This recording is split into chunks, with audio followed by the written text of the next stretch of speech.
En 1944, un avión sin hélice cruzó los cielos de Alemania a casi 900 kilómetros por hora. No era un rumor. No era propaganda. Era real. Y los aliados no lo sabían. Cuando finalmente lo descubrieron, enviaron escuadrones enteros a destruirlo antes de que pudiera entrar en producción masiva. Porque si lo lograba, la historia de la guerra aérea habría sido completamente distinta. Este es el relato del Orten Ju-229, el prototipo más avanzado que Alemania jamás construyó. Y la historia que pocos manuales de historia se atrevieron a contar completa. Para entender por qué nació este avión, hay que entender en qué estado se encontraba Alemania en 1943. La Luftwaffe, que apenas 3 años antes dominaba los cielos de Europa, comenzaba a perder su ventaja. Los bombarderos aliados cruzaban el espacio aéreo alemán casi con impunidad. Las fábricas ardían. Las ciudades se reducían a escombros. Y los cazas convencionales alemanes, por mucho que sus pilotos combatieran con desesperación, no podían interceptar con suficiente rapidez ni altitud. Hermann Göring, comandante supremo de la Luftwaffe, emitió en 1943 lo que se conoció como el programa 1000. Necesitaba un avión capaz de transportar 1000 kilogramos de bombas, alcanzar 1000 kilómetros por hora y volar 1000 kilómetros de autonomía. Los ingenieros convencionales de la época escucharon esa exigencia, y en privado, la consideraron imposible. Pero 2 hermanos en Göttingen no pensaron lo mismo. Reimar y Walter Orten llevaban más de una década obsesionados con una idea radical, que el futuro de la aviación no tenía fuselaje, no tenía cola, no tenía nada que no fuera necesario. Solo ala. Solo vuelo puro. Y cuando Göring publicó su programa de emergencia, los hermanos Orten vieron su oportunidad. Lo que construyeron a continuación pondría en jaque todo lo que los aliados creían saber sobre la tecnología alemana. Reimar Orten era el cerebro técnico. Walter, el organizador, el que sabía moverse entre los laberintos burocráticos del Tercer Reich. Juntos formaban un equipo extraño, no eran generales, no eran industriales, eran 2 diseñadores de planeadores que habían pasado años construyendo alas volantes en competiciones deportivas de vuelo sin motor durante los años 30. Su filosofía era simple pero revolucionaria. Cada componente de un avión que no genera sustentación directa es peso muerto. La cola, el fuselaje, los estabilizadores verticales, todo eso representa resistencia aerodinámica innecesaria. Si puedes integrar la tripulación, los motores y el armamento directamente dentro del ala, obtienes una aeronave que vuela más rápido, más lejos y con menos combustible que cualquier diseño convencional. Esta idea no era nueva para ellos. Desde finales de los años 30 habían construido una serie de planeadores de ala volante experimentales, los Orten HI, H2, H3 y H4, cada uno más refinado que el anterior. Cuando llegó la guerra, ya tenían miles de horas de experiencia práctica con diseños que el resto de la industria aeronáutica apenas consideraba en papel. El problema era escalar esa tecnología. Pasar de un planeador elegante a un caza a reacción era un salto colosal. En 1943, con el respaldo oficial de la Luftwaffe y un contrato de desarrollo, los hermanos Orten comenzaron a trabajar en lo que bautizarían internamente como el Ju-229. El proyecto recibió también la designación oficial Gotha Go-229 cuando la empresa Gotha Air Wagon Fabrik fue asignada como fabricante principal, aunque el diseño conceptual y técnico siguió siendo responsabilidad de los Orten.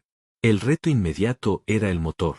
Los hermanos necesitaban propulsión a reacción para alcanzar las velocidades que Göring exigía, y Alemania, a pesar de sus problemas logísticos crecientes, disponía de una opción viable, el turborreactor Yankes Jumo 004B. Era el mismo motor que impulsaba el Messerschmitt Me-262, el primer caza a reacción operacional de la historia.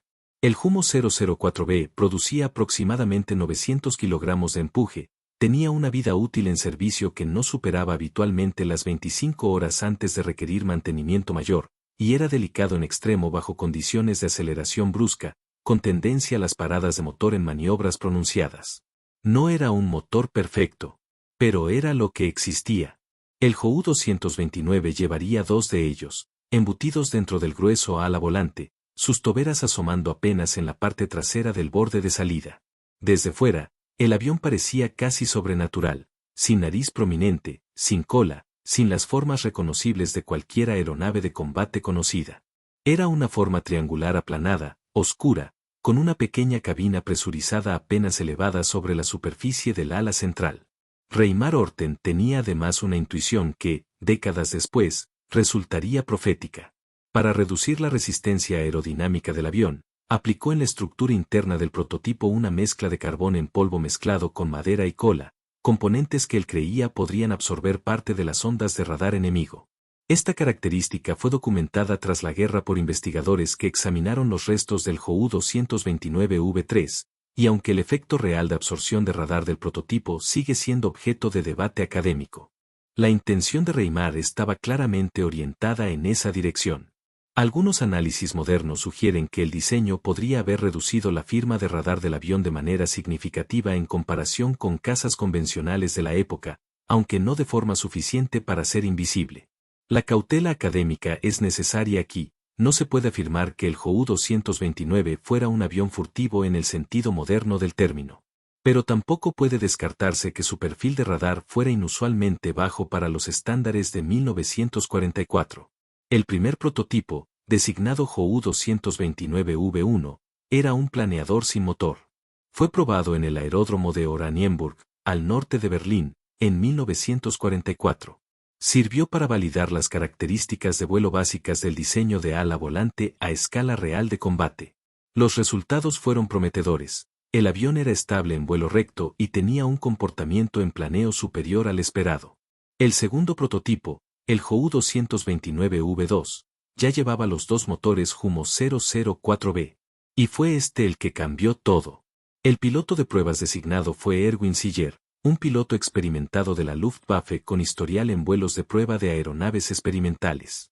Siller comprendió desde el primer momento que volar el JU-229V2 no era comparable a ningún avión que hubiera pilotado antes. La ausencia de superficies de cola convencionales significaba que el control lateral y de guiñada dependía de alerones divididos en el ala, los llamados elevones, que actuaban de manera combinada para proporcionar tanto control de alabeo como de cabeceo. Era una lógica de pilotaje diferente, que requería adaptación y confianza. El primer vuelo motorizado del JU-229V2 tuvo lugar el 2 de febrero de 1945 en Oranienburg. Siller despegó, aceleró, y el avión respondió con una velocidad y agilidad que pocos cazas convencionales podían igualar en ese periodo de la guerra. Las estimaciones de velocidad máxima del prototipo en pruebas se situaron en torno a los 800 km por hora, con potencial calculado de superar los 950 en versiones de producción optimizadas. Para referencia, el Spitfire Mk-14 británico, uno de los mejores cazas aliados del momento, alcanzaba aproximadamente 721 km por hora.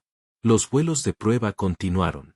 El JU-229V2 demostró una relación empuje-peso notable para la época, una maniobrabilidad sorprendente en maniobras medias y una firma visual reducida en comparación con cazas convencionales, simplemente por su silueta inusual. Pero los motores Jumo 004B seguían siendo el talón de Aquiles. El 18 de febrero de 1945, durante una sesión de pruebas en Oranienburg, uno de los dos motores del JU-229V2 falló en vuelo.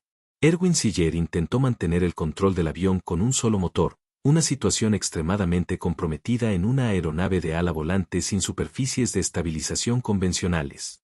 El JU-229 perdió altura rápidamente. Siller no pudo recuperarlo. El avión se estrelló. Erwin Siller murió en el impacto. El accidente fue devastador. No solo por la pérdida del piloto, sino porque el único prototipo motorizado operativo había sido destruido a menos de 2 meses del fin de la guerra. La pregunta que los ingenieros y oficiales de la Luftwaffe se hicieron en ese momento era la misma que historiadores se han seguido haciendo desde entonces. ¿Qué habría ocurrido si el programa hubiera avanzado 6 meses antes? Porque mientras Siller realizaba sus vuelos de prueba en Oranienburg, en la fábrica de Gotha en Friedrichsroda, trabajadores esforzados bajo las presiones de un régimen en colapso ensamblaban ya el tercer prototipo, el JU-229V3, y preparaban plantillas para una producción en serie que nunca llegaría a materializarse. Los planes preveían la construcción de al menos 20 unidades iniciales, con pedidos potenciales de varios cientos si el avión superaba las pruebas de armamento. Cada uno llevaría 2 cañones Mk-108 de 30 mm y, dependiendo de la variante, capacidad para bombas o cohetes bajo el ala. El armamento no era un detalle menor. El MK-108 era un arma devastadora contra bombarderos aliados, capaz de destruir un B-17 con un impacto bien colocado.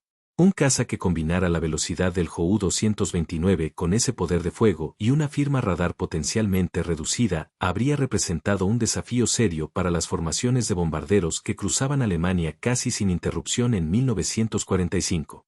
Pero la guerra no esperó. En abril de 1945, unidades del Tercer Ejército de los Estados Unidos, bajo el mando del general George Patton, avanzaron hacia Turingia con instrucciones específicas de capturar instalaciones tecnológicas alemanas antes de que pudieran ser destruidas o cayeran en manos soviéticas. El programa Lusty, acrónimo de Luftwaffe Secret Technology, era la operación aliada diseñada para recuperar y evaluar tecnología aeronáutica alemana avanzada. El 14 de abril de 1945, soldados estadounidenses llegaron a la fábrica de Gotha en Friedrichroda. Encontraron el JU-229V3 en estado de ensamblaje avanzado pero incompleto. También hallaron componentes de varios prototipos adicionales en distintas etapas de fabricación. Todo fue documentado, fotografiado y, en el caso del Quinto 3, preparado para su transporte a los Estados Unidos. El JU-229V3 fue enviado al Centro de Evaluación de Aeronaves de la Fuerza Aérea del Ejército en Freeman Field, Indiana, y posteriormente transferido al Smithsonian Institution, donde permanece en almacenamiento hasta el día de hoy en el Paul Garber Preservation, Restoration and Storage Facility en Suitland, Maryland. El avión nunca ha sido restaurado completamente para exhibición pública, aunque el Smithsonian ha iniciado en varias ocasiones proyectos de documentación y estudio del fuselaje original. Lo que los ingenieros estadounidenses encontraron cuando examinaron el Quinto 3 los dejó en silencio. No era el rendimiento documentado lo que les preocupaba. Era la dirección del diseño. El principio de ala volante que los Orten habían perfeccionado, la integración de motores a reacción en una estructura sin cola con potencial de baja observabilidad radar, apuntaba hacia una forma de pensar la aviación de combate que los aliados apenas comenzaban a explorar. Décadas después, cuando Northrop Grumman diseñó el bombardero furtivo B-2 Spirit para la Fuerza Aérea de los Estados Unidos, los ingenieros reconocieron abiertamente la influencia conceptual del trabajo de los hermanos Orten. El B-2, con su ala volante característica y su firma radar extremadamente reducida, es en muchos sentidos el heredero tecnológico directo de lo que Reimar Orten comenzó a esbozar en un aeródromo alemán durante los años más oscuros de la Segunda Guerra Mundial. Reimar Orten sobrevivió a la guerra. Trabajó brevemente para el gobierno argentino en proyectos de aviación durante los años 50 antes de retirarse a una vida privada. Walter Orten también sobrevivió y colaboró con las Fuerzas Aéreas Occidentales en la posguerra como asesor técnico. Ambos hermanos vivieron lo suficiente para ver cómo sus ideas, descartadas y olvidadas durante décadas, resurgían en los programas de aviación furtiva más avanzados del siglo XX. La historia del JU-229 no es simplemente la historia de un avión que llegó tarde. Es la historia de una idea que llegó demasiado pronto para el mundo que la rodeaba, y que tuvo que esperar 50 años para encontrar el contexto tecnológico que la validara completamente. Göring nunca obtuvo su programa 1000. El Reich que lo ordenó colapsó antes de que pudiera materializarse. Pero los dos hermanos que intentaron cumplir esa exigencia imposible dejaron algo que ninguna derrota pudo borrar. Un diseño que cambió silenciosamente el futuro de la aviación de combate, no desde los cielos de la guerra, sino desde el depósito climatizado de un museo en las afueras de Washington. El prototipo oculto que casi gana la Segunda Guerra Mundial nunca disparó un solo tiro en combate. Y sin embargo, de cierta manera, sigue volando.